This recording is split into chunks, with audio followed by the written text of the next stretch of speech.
Avez-vous des problèmes pour faire un barré? Certaines cordes ne sonnent pas, ou alors vous utilisez un effort considérable pour y arriver? Les conseils qui suivent vont vous aider à optimaliser le barré.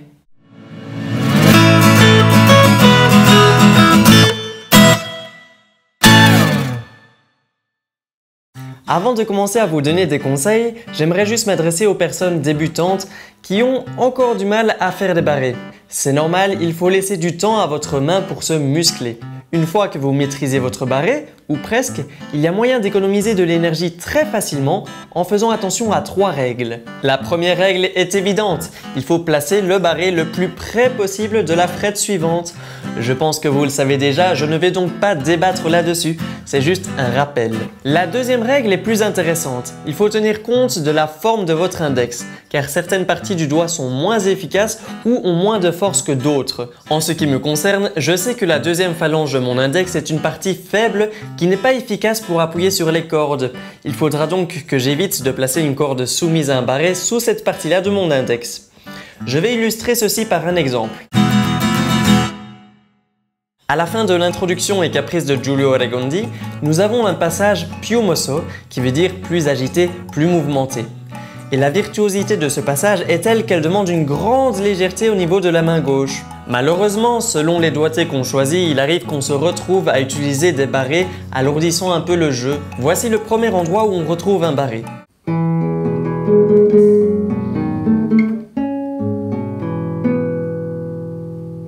Analysons cette position. Les cordes que je joue et qui résonnent sont celles de la 6e à la 2e corde. Mon deuxième doigt appuie sur la 6e corde et mon troisième doigt appuie sur la 3e corde. Les cordes soumises au barré ne sont que la 5e, la 4e et la 2e corde. Je dois alors placer mon index de manière à ce que la partie faible de ce doigt ne vienne pas se placer au-dessus des cordes soumises par le barré.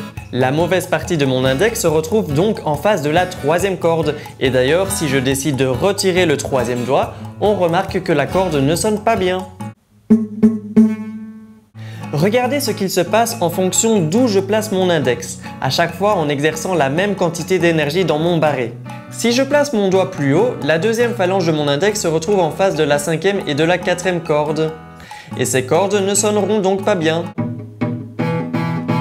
Si je place mon doigt plus bas, cette même partie de mon index se retrouve en face de la 2e corde et elle ne sonnera pas bien non plus. Un peu plus loin, dans cette même partie de l'introduction et caprice de Giulio Regondi, je me retrouve dans cette position-là.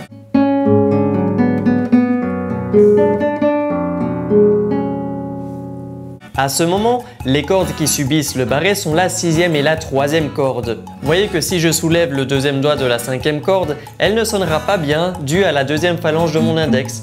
Et que si je change mon barré d'emplacement, la 3e corde ne sonnera pas si bien.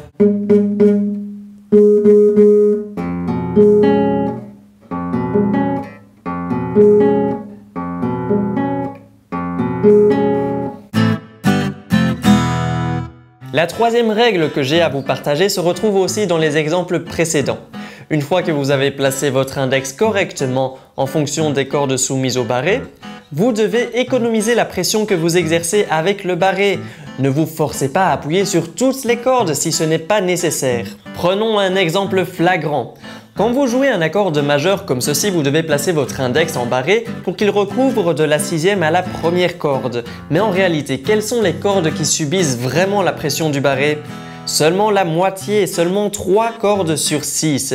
Il s'agit de la 6e corde, de la 2e et de la 1re corde. Regardez ce qui se passe si je soulève les 3 doigts sur la 5e, 4e et 3e corde. Elles ne sonnent pas car je n'ai pas besoin d'appuyer sur ces cordes avec le barré pour exécuter un accord majeur barré.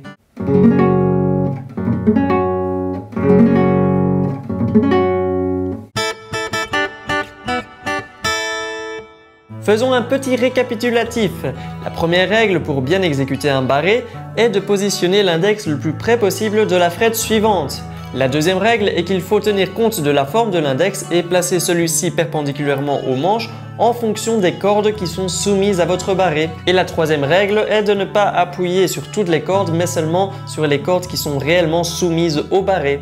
Voilà, à vous maintenant d'appliquer ces astuces quand vous vous retrouvez face à un barré dans vos morceaux de musique. Partagez la vidéo à des amis guitaristes pour évoluer ensemble. Ciao!